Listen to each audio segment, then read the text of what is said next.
तरफથી હાલમાં સૂચના આપવામાં આવી રહી છે। अगले 24 घंटे तक 2 से 3 डिग्री सेंटीग्रेड तापमान बढ़ने का भी पूर्वानुमान दिया गया है, लेकिन उसके आगे 2 से 4 डिग्री सेंटीग्रेड फॉल होने का भी पूर्वानुमान दिया गया है। जो पवन का दिशा है अभी ये पूर्व से दक्षिण पूर्व है।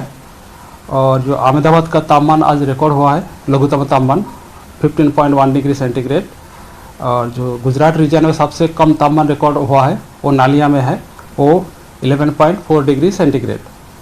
अहमदाबाद और आसपास क्षेत्रों के लिए जो पूर्वानुमान है इसमें क्लियर स्काई रहेगा और जो लघुत्तम तापमान है 16 डिग्री सेंटीग्रेड के आसपास रहेगा अगले 24 घंटा तक। सर क्या कारण है तापमान बढ़ रहा है? अभी एक cyclonic circulation south west Rajasthan के पास है और जो विंड का दिशा है पूर्व से दक्षिण पूर्व है, इसलिए ये तापमान बढ़ने का कारण है। सर 14 और 15 जनवरी को उत्तरायण का त्यौहार गुजरात में मनाया जाएगा, क्या विंड रहेगी, डायरेक्शन क्या होगा और स्पीड कितनी रहेगी? अभी जो फिलहाल हम देख पा रहे हैं इसमें 10 से 15 किलोमीटर प्रति घंटा का जो नॉर्मल स्पीड है ऐसे ही रहने वाला है। और जो दिशा है मेनली इस पूर्व से दक्षिण पूर्व दिखा रहे हैं, अभी जो मॉडल में दिखा रहे हैं। और तो हम 13 तारीख को प्रेस रिलीज करेंगे, फाइनली उस दिन हम बताएंगे। और उन दिनों में ठंड बढ़ेगी या कम होगी, टेम्परेचर कैसा? अभी तो कल तक तो टेम्परेचर बढ़ेगी, उसके बाद टेम्परेचर 2 से 4 डिग्री सेंटीग्रेड डाउन होगी। मतलब कह सकते हैं 14 और 15 को ठंड लगेगी? हाँ, थोड़ा डाउन होगी। ओके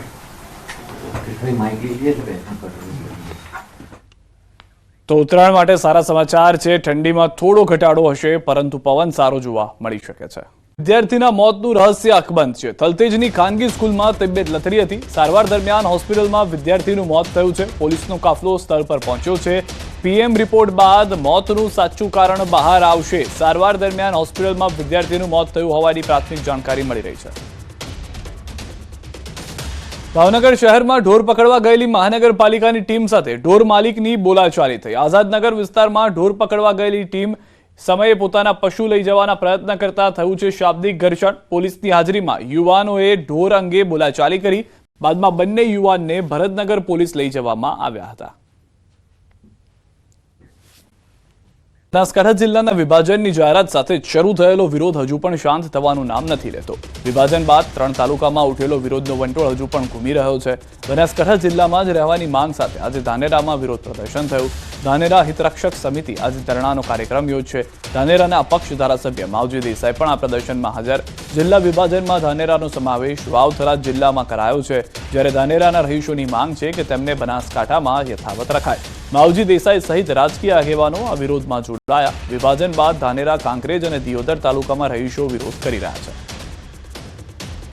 તો હાલમાં જે વિરોધ છે તે હજી પણ યથાવત છે। શું પરિસ્થિતિ છે જાણીશું। કિશોર અમારી સાથે જોડાઈ ગયા છે। કિશોર, એક ખુશીની ક્ષણ આવી હતી કે બનાસકાંઠા જિલ્લાનું વિભાજન, કેટલાક તાલુકા માટે રાહતના સમાચાર, પરંતુ અહીંયા આગળ અસમંજસની સ્થિતિ ઊભી થઈ ગઈ છે। શું કારણો, શું મુખ્ય માંગ?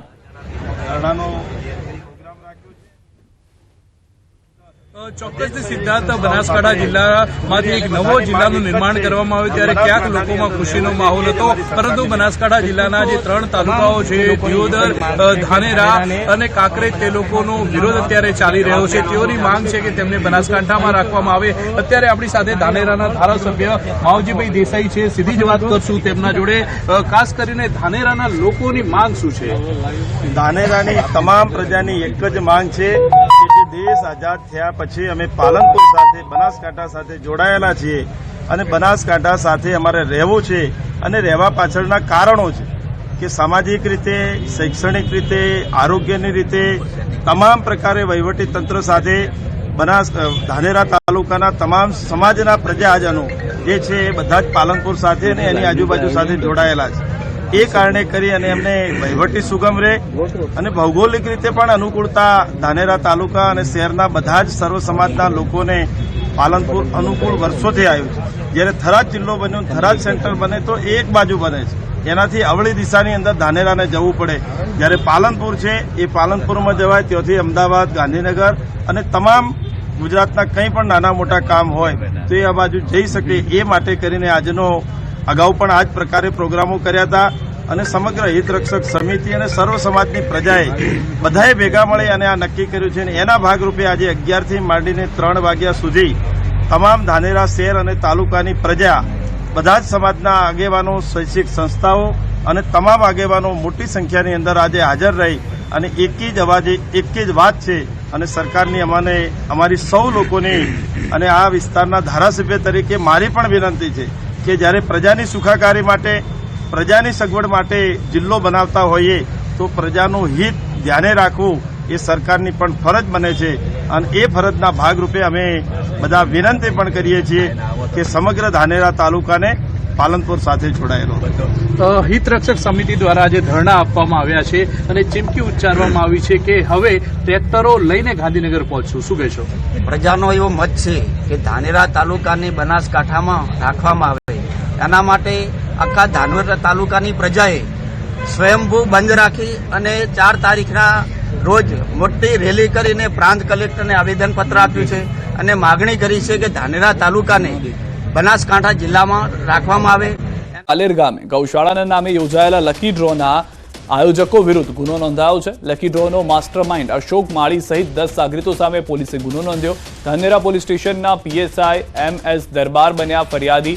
લકી ડ્રોના માસ્ટરમાઇન્ડ અશોક માળી વિરુદ્ધ અગાઉ પણ થરાદ પોલીસ મથકે ગેરકાયદે લકી ડ્રો આયોજન કરવા બદલ ગુનો નોંધાઈ ચૂક્યો છે. ધાનેરાના અરજદાર પોપટલાલ જોશીની અરજીના આધારે પોલીસે તપાસ કરી ગુનો દાખલ કર્યો. અશોક માળી અને તેના મળતિયાએ ઇન્કમટેક્સ કે અન્ય કોઈ કચેરીઓને જાણ કર્યા વગર રૂપિયા ભેગા કરી લકી ડ્રોના નામે કૌભાંડ આચર્યું હતું. ઇનામી ચીટ અને નાણાં પરિયલ યોજના પ્રતિબંધિત કલમ 4 મુજબ તેમજ BNSS કલમની કલમ મુજબ દાખલ કરી વધુ તપાસ હાથ ધરાઈ છે.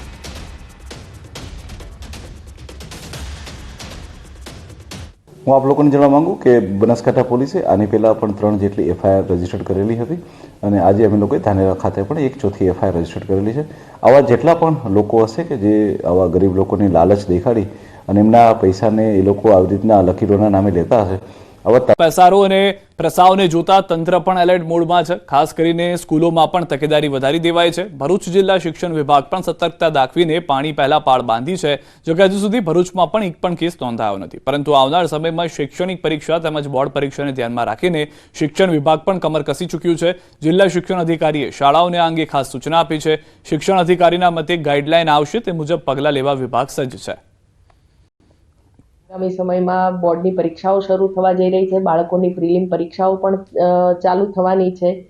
તે સમયમાં બાળકોને HMPV વાયરસથી શક્ય એટલા વધારે પ્રમાણમાં બચાવી શકીએ એ માટેના સાવચેતીના પગલાં લેવા માટે અમે તૈયાર છીએ. અમારો એક્શન પ્લાન પણ રેડી છે.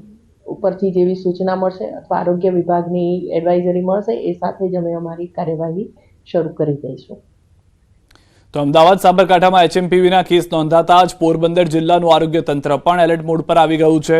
પોરબંદરની સરકારી ભાવસીજી જનરલ હોસ્પિટલમાં પૂર્વ તૈયારીના ભાગરૂપે તમામ જરૂરી વ્યવસ્થા ઊભી કરાઈ છે. નબળી રોગ પ્રતિકારક શક્તિ ધરાવતા બાળકોમાં સંક્રમણનું જોખમ વધારે હોય છે, ત્યારે હોસ્પિટલમાં અલાયદો વોર્ડ ઊભો કરાયો છે. ઓક્સિજન વેન્ટિલેટરની સજ્જ બેડવાળો પીડિયાટ્રિક વોર્ડ તૈયાર કરાયો છે. હાલ પોરબંદરમાં HMPVનો એક પણ કેસ નથી, જોકે પરિસ્થિતિને પહોંચી વળવા જિલ્લાનું આરોગ્ય તંત્ર સજ્જ છે. રેર ટુ રેર ક્યારે પણ ઓક્સિજનની જરૂર પડે તો આપણે એ બધી બેડ ઓક્સિજન સપ્લાયવાળી છે.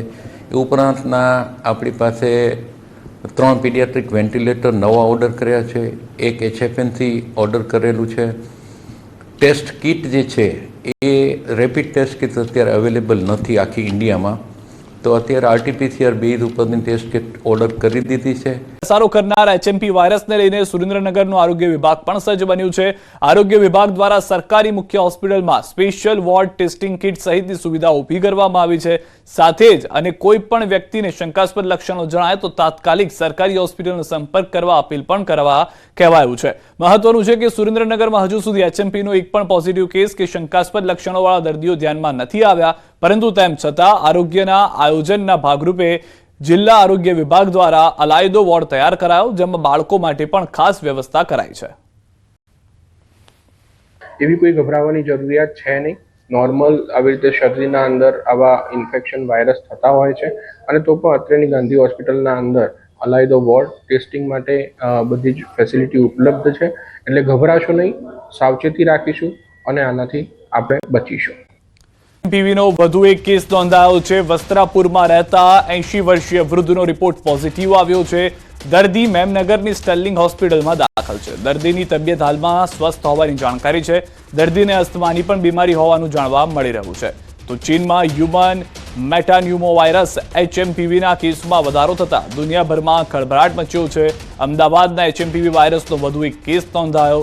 વસ્ત્રાપુરમાં રહેતા 80 વર્ષીય વૃદ્ધનો રિપોર્ટ પોઝિટિવ આવતા હાલ હોસ્પિટલમાં દાખલ કરવામાં આવ્યા છે. બીજી તરફ સાબરકાંઠાના પ્રાંતિજ તાલુકાના એક ગામના 7 વર્ષ બાળકનો પણ શંકાસ્પદ રિપોર્ટ આવ્યો છે. HMPV વાયરસનો રિપોર્ટ શંકાસ્પદ હોવાનું આરોગ્ય વિભાગને કહેતા તંત્ર હરકતમાં આવ્યું છે. સેમ્પલ લઈને તપાસ માટે અમદાવાદ મોકલાયો છે, જેનો રિપોર્ટ આવતા હજી થોડો સમય લાગશે. જોકે હાલ બાળક વેન્ટિલેટર પર છે, પરંતુ પ્રથમ દિવસ કરતા સ્થિતિ સુધારા પર હોવાની ડોક્ટરોનું પણ કહેવું છે. તો દ્રશ્યો અમે આપને હોસ્પિટલના પણ બતાવી રહ્યા છીએ કે જ્યાં આગળ એક વૃદ્ધને સારવાર આપવામાં આવી રહી છે. બીજી તરફ એક લક્ષણો જે છે તે સમજવા તમારે જરૂરી છે. સામાન્ય રીતે શરદીમાં પણ એવા જ લક્ષણો હોય છે જે લક્ષણો તમને જોવા મળતા હોય છે HMPV અંદર, તેવા જ લક્ષણો અહીંયા પણ છે. તેના જે લક્ષણો છે તેની અંદરથી આપને ખ્યાલ આવશે કે આપની સાથે રહેતું બાળક અને વૃદ્ધ, કારણ કે સામાન્ય રીતે તેઓની અંદર ઇમ્યુનિટી હાલમાં ઓછી હોવાનું માનવામાં આવે છે, જેના કારણે આ વાયરસ તેમના પર એટેક કરે છે. કોઈ પણ ઉંમરની વ્યક્તિ આનો ભોગ બની શકે છે, તેમાં કોઈ બેમત નથી, પરંતુ બાળકો અને વૃદ્ધો ઉપર તેની વધુ અસર થતી હોય છે. સાબરકાંઠામાં HMP વાયરસનો પોઝિટિવ કેસ નોંધાયો છે. 7 વર્ષના બાળકને HMP વાયરસનો પોઝિટિવ કેસ. આરોગ્ય વિભાગે લીધેલા સેમ્પલનો રિપોર્ટ ગત મોડી રાત્રે આવ્યો. જિલ્લા આરોગ્ય વિભાગે સેમ્પલ લઈને તપાસ માટે અમદાવાદ મોકલ્યા હતા. બેબી કેર હોસ્પિટલમાં બાળક સારવાર હેઠળ છે. 7 વર્ષનું બાળક હાલ હોસ્પિટલમાં વેન્ટિલેટર ઉપર હોવાની જાણકારી મળી રહી છે. HMPનો આ પહેલો કેસ બાળકની અંદર ગુજરાતનો હોવાની હાલમાં પ્રાથમિક જાણકારી છે. સત્તાવાર જાહેરાત ટૂંક સમયમાં થઈ શકે છે. અમદાવાદમાં પણ એક દિવસ અગાઉ એક વૃદ્ધ વ્યક્તિ પોઝિટિવ આવ્યા હતા HMP વાયરસને લઈને, જેઓની પણ સારવાર ચાલી રહી છે. ત્યારે આ વધુ એક કેસને લઈને જાણકારી. HMP વાયરસ અંગે બોલ્યા આરોગ્ય મંત્રી. ચાઇનામાં પણ રોગ અંગે કોઈ પેનિક નથી. ગુજરાતમાં પણ પેનિક થવાની જરૂર નથી. આ વાયરસ ચેપી હોવાથી સાવચેતી રાખવી જરૂરી છે. HMP વાયરસ 2001માં અસ્તિત્વમાં આવ્યો હતો.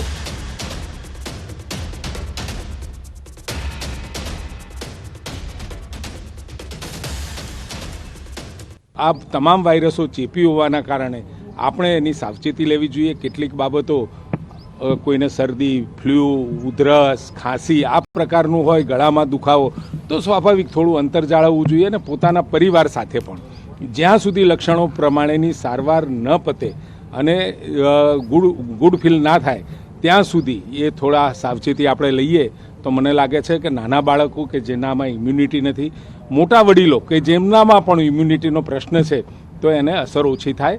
અને કોઈ પણ આખી દુનિયામાં, અને ચાઇનાની જ્યારે વાત કરી છે ત્યારે ચાઇનામાં પણ એવો કોઈ પેનિક નથી.